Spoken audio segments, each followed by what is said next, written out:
Hello అండి. Welcome to our channel. నేను మీ సిరి. ఈరోజు మనం చెప్పుకోబోయే కథ 'ధరణి కళ్యాణం' పార్ట్ 18.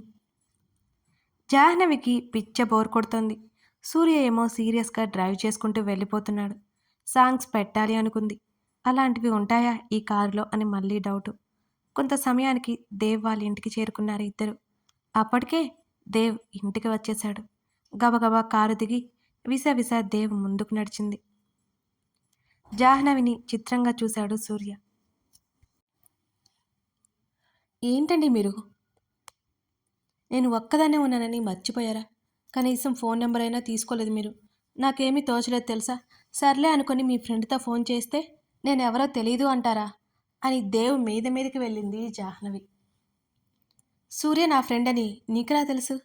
చేతులు కట్టుకుని సూటిగా చూశాడు దేవ్ జాహ్నవిని. దేవ్ అడిగిన ప్రశ్నకి బిక్క చచ్చిపోయింది జాహ్నవి. భయంగా ఆగిపోయి అది అది ఒకసారి మిమ్మల్ని కలిసి చూశాను. మీ ఇద్దరు కలిసి వెళ్తుంటే చూశానులే అంది. మేమిద్దరం కలిసి ఎప్పుడు వెళ్ళలేదే అని అడిగాడు దేవ్. మాటలు రాలేదు జాహ్నవికి. వెంటనే తేరుకుని లేదు సార్, ఒకసారి చూశాను. ఖచ్చితంగా మీ ఇద్దరే. బహుశా ఇంటి బయట చూసి ఉంటాను. కంగారుని కప్పిపుచ్చుకుంటూ చెప్పింది జాహ్నవి. అనుమానంగా చూశాడు దేవ్ ఆమె వంక. ఏంటి సార్ మీరు? వదిలేసి వచ్చిందే కాక లేనిపోని అనుమానాలతో నన్ను అవమానిస్తారా? ఏడుపు మొహం పెట్టుకుంది జాహ్నవి. అరే, నేనలా అనలేదు సర్ది చెప్పబోయాడు దేవ్. పర్వాలేదు సార్, పర్వాలేదు కళ్ళు తుడుచుకుంది జాహ్నవి. ఏం జరుగుతుంది ఇక్కడ? చిరాగ్గా అడిగాడు సూర్య. సూర్య అంత సీరియస్గా రావడంతో భయంతో ఒక్క ఉదిరిన దేవుని అతుక్కుంది జాహ్నవి. వాళ్ళిద్దరినీ మరోసారి చిరాగ్గా చూసి అక్కడి నుంచి లోపలికి వెళ్ళిపోయాడు Surya. What is this? Jahnavi నుంచి దూరం జరిగాడు దేవ్. సారీ అని ఇబ్బందిగా దూరం జరిగింది జాను. మౌనంగా ఉన్నాడు దేవ్. నా స్కూటీ అంది తలదించుకుని నెమ్మదిగా తడబడుతూ. అదిగో అక్కడే ఉంది. వాళ్ళకి కాస్త దూరంలో ఉన్న స్కూటీ చూపించాడు. థ్యాంక్ యూ సో మచ్, మనస్ఫూర్తిగా థ్యాంక్స్ చెప్పింది దేవికి. అప్పుడే బయటికి రాము రావడంతో గప్ చుప్గా నోరు మూసుకుంది. సార్, రిపేర్ చేయించాను అని చెప్పాడు రాము. బిల్ అని చిన్నగా అడిగింది జాను. సార్ ఇచ్చారు, పర్వాలేదు మేడం అని చెప్పాడు రాము. ప్లీజ్ కాదనకండి అని బ్రతిమాలింది జాహ్నవి. బిల్ ఎంతో చెప్పాడు రాము. అంత బిల్ అయితే సైలెంట్గా ఉన్నాడేంటి అనుకుంది లోపల.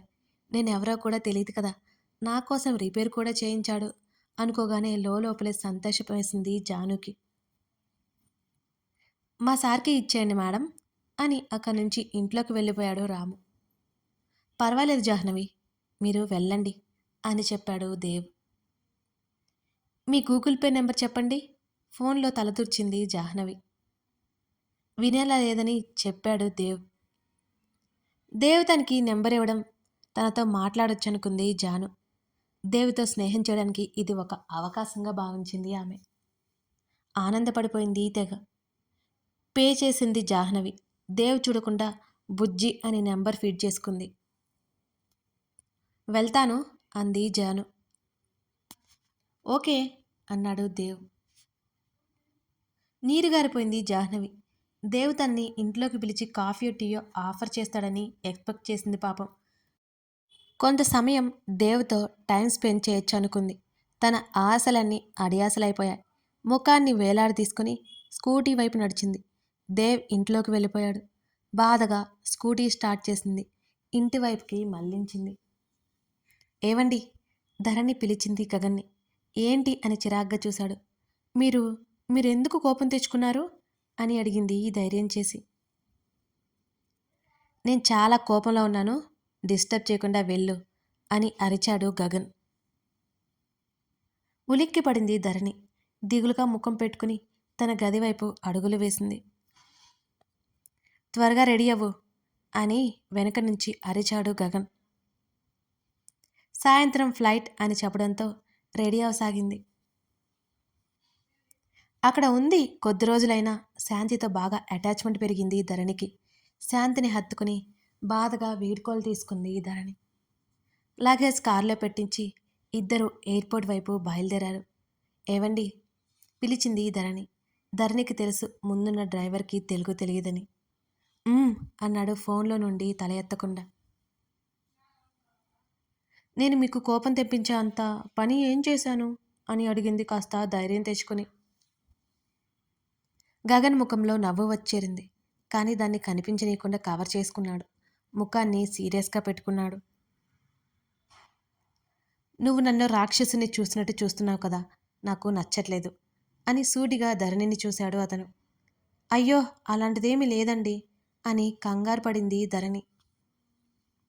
లేదు లేదు, నువ్వు అబద్ధం చెప్తున్నావు. నీ ఇంటెన్షన్ ఏంటో నాకు అర్థమైంది. నీ దృష్టిలో నేను ఇడియట్ని. I right? ముఖమంతా సీరియస్గా పెట్టుకుని అడిగాడు.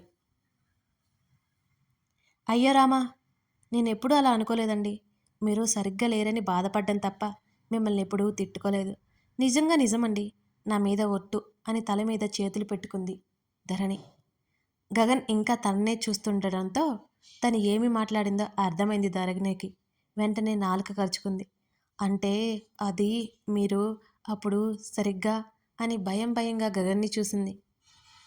ధరణి అలా ముఖం పెట్టుకోవడం బాగా నచ్చింది గగన్కి. ఇంకా ఏడిపించాలి అనిపించింది.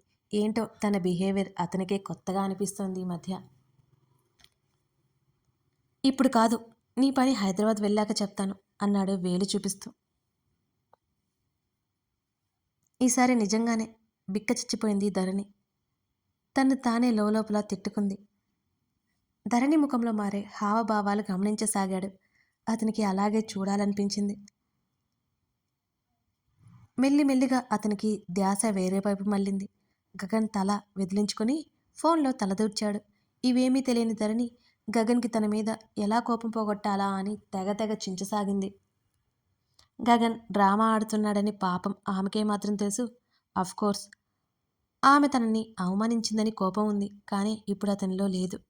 ఎయిర్పోర్ట్ రాగానే డ్రైవర్కి చెప్పేసి కొంతసేపు ఇంటి గురించి మాట్లాడేసి చెక్ ఇన్ అయ్యి ఫ్లైట్ లోపలికి వెళ్ళి సీట్ చెక్ చేశాడు గగన్. ఇద్దరికి వేరువేరు సీట్లు బుక్ చేసినట్టు తెలిసింది గగన్కి. తన అసిస్టెంట్ని చంపేయాలనిపించింది గగన్కి ఆ క్షణం. ఇద్దరు పక్కన జెంట్స్ ఉన్నారు. ధరణి ఇబ్బంది పడుతుందని భయపడ్డాడు.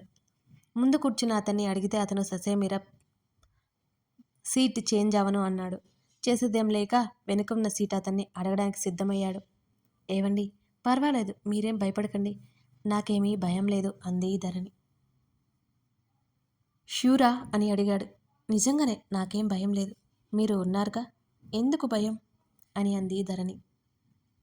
ధరణి తల నిమిరి సీట్ మారను అని చెప్పినా అతని పక్కనే గగన్ కూర్చొని ధరణిని వారి వెనక ఉన్న సీట్ కాకుండా ఆ తర్వాత సీట్లో కూర్చోమని చెప్పాడు.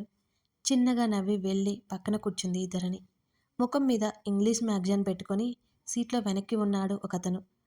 మౌనంగా గగన్ సీట్ వైపు చూసింది ధరణి. ధరణి ఫేస్ కాస్త కనబడుతోంది. అతన్నే చూస్తూ చిన్నగా నవ్వుకుంది. దేవ్ అసహనంగా ఉన్నాడు. బాధగా అనిపించింది అతనికి. సూర్య వెళ్ళిపోయాడు. ధాత్రి రెస్పాండ్ అవ్వలేదు. సూర్య ఏమో ధరణిని మర్చిపోలేకపోతూ నరకం అనుభవిస్తున్నాడు. అక్కడ ధరణి సూర్యుని తలుచుకొని భయపడుతోంది. తనకిద్దరూ ఆప్తులే. ఒకరు బాధపడినా తట్టుకోలేడు. సోఫాలో వెనక్కి వాలి కళ్ళు మూసుకున్నాడు దేవ్. తన ఫోన్ పదే పదే మోగుతుంటే చిరాకు వచ్చింది అతనికి. ఫోన్ చేతిలోకి తీసుకున్నాడు. అన్నోన్ నెంబర్ నుంచి ఫోన్ కాల్ వస్తోంది. విసుగ్గా లిఫ్ట్ చేసి ఎవరు అని అడిగాడు. నేనండి, జాహ్నవిని అంది జాహ్నవి సన్నగా నవ్వుతూ. ఏం కావాలి సీరియస్గా ఉంది దేవ్ వాయిస్. ఏం లేదండి. దేవ్ వాయిస్ కంగుమని వినిపించేసరికి కాస్త తగ్గింది జాను. అయితే ఎందుకు చేశారు అని అడిగాడతను సీరియస్గా. ఏమి మాట్లాడాలో అర్థం కాలేదు జాహ్నవికి. అది అది అంటూ నసిగింది ఆమె. అనవసర విషయాలకి కాల్ చేసేసి డిస్టర్బ్ చేయొద్దు అని కాల్ కట్ చేశాడు దేవ్ నిర్దాక్షిణ్యంగా. ఆగకుండా జాహ్నవి కంటి నుంచి నీళ్లు బయటికి వెళ్ళిపోయాయి. జానూ అని తల్లి పిలుపు విని కంగారుగా కళ్ళు తుడుచుకుంది జాహ్నవి. ఏంటి సుజీ, ముఖం మీద నవ్వు పులుముకుంది. ఇదిగో బజ్జీ నీకోసమే, బయట రోజు తింటున్నావు కదా అని ఇంట్లోనే చేశాను. కూతురికి ప్లేట్ అందించింది సుజిత.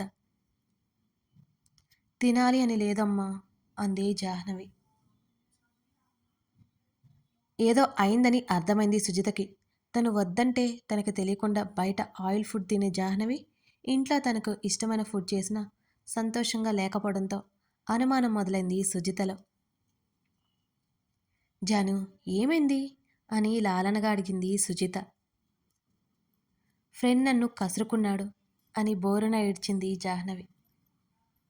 కసురుకున్నాడా అని ఆశ్చర్యంగా అడిగింది సుజిత. కసురుకున్నాడు కాదమ్మా, కసురుకుంది తడబాటుగా చెప్పింది జాహ్నవి. అది సరే, ఎవరేమన్నా తిరిగి సమాధానం చెప్తావు కదా, ఇప్పుడు ఇలా ఏడుస్తున్నావెందుకు? నీకేం చెప్పాను జాను? కన్నీళ్ళు ఎదుటవారి ముందు బయట పెట్టి మన వీక్నెస్ని తెలియచేయకూడదు. నా ముందైనా సరే చిన్న చిన్న విషయానికి నా జాను ఏడవదు. నిజంగా నువ్వు చెప్పింది నిజమేనా అని అడిగింది సుజిత. నిజమే మమ్మీ, నేను ఏడవట్లేదు, కొంచెం బాధగా ఉంది అంతే అంది జాను. జాను నిన్ను స్ట్రాంగ్గా పెంచాను, నువ్వు ఇలా వీక్ అవడం నచ్చలేదు నాకు అంది సుజిత. సారీ మమ్మీ, నేను స్ట్రాంగ్గానే ఉన్నాను, ఉంటాను కూడా. ఇవాళ ఏమైందో తెలియదు అని కళ్ళు తుడుచుకుంది జాను. జాను నా దగ్గర నువ్వు ఏదైనా ఫ్రీగా చెప్పేంత స్వేచ్ఛ ఇచ్చాను అని అనుకుంటున్నాను. ఏదైనా నిన్ను బాధించే విషయం నాతో షేర్ చేసుకో. మనకి మనం తప్ప ఎవరూ లేరు. నువ్వు ఎవరి మీద ఎలాంటి అటాచ్మెంట్ పెంచుకోకురా. ఎవరిని ఎక్కడ ఉంచాలో అక్కడే ఉంచు అంది ఆమె. తల ఊపి నా ఫేవరెట్ బజ్జీ ఇటివ్వు అని లాక్కొని ఆబగా తినేసింది జాహ్నవి. నవ్వి జాహ్నవి తల నిమిరి వెళ్ళిపోయింది సుజిత. జాహ్నవి మనసులో మాత్రం దేవ్ ఆలోచనలు వెళ్ళిపోలేదు. దేవుని ఆమె పదే పదే తలుచుకోసాగింది తెలియకుండానే. బోర్ కొడుతోంది ధరణికి. గగన్ పక్కనైతే అతను ఉండేవాడు, ఎవరో లేనట్టు ఫీల్ అయిపోయింది ఆమె పక్కన. సీట్లో వెనక్కి వాలి కళ్ళు మూసుకుంది. తనకి ఎవరో తన వైపు పదే పదే చూస్తున్నట్టు అనిపించడంతో కళ్ళు తెరిచి చూసింది. ఎవరూ తన వైపు చూసినట్లు అనిపించలేదు. గగన్ వైపు చూసింది. అతని చూపు ఇటువైపు లేదు. అప్రయత్నంగా తల పక్కకి తిప్పింది. తన వైపే చూస్తున్న సూర్యని చూడగానే ధరణి ఉలిక్కిపడి కళ్ళు పెద్దవి చేసుకుంది. నవ్వుతూ కళ్ళు ఎగరేశాడు సూర్య. కళ్ళు నులుముకొని మరీ చూసింది. సూర్య కనిపిస్తున్నాడు. మళ్ళీ మరోసారి కళ్ళు నులుముకొని చూసింది. అయినా మారలేదు అతను. ఎలా మారతాడు? అయినా అక్కడ ఉంది సూర్య కదా. వాస్తవం అర్థమై గతుక్కుమంది ధరణి. కథ కొనసాగుతోంది. ఇప్పుడు సూర్య ఏం చేయబోతున్నాడు? ధరణి అక్కడికి వెళ్ళడం సూర్య ప్లానేనా? తెలుసుకోవాలి అంటే తర్వాత భాగం చూడాల్సిందే. ఈ కథ నచ్చితే తప్పకుండా లైక్ చేసి మీ అభిప్రాయాలు తెలపండి. Thank you for watching this video. Subscribe చేసుకోవడం మర్చిపోకండి. మరో ఎపిసోడ్తో కలుద్దాం.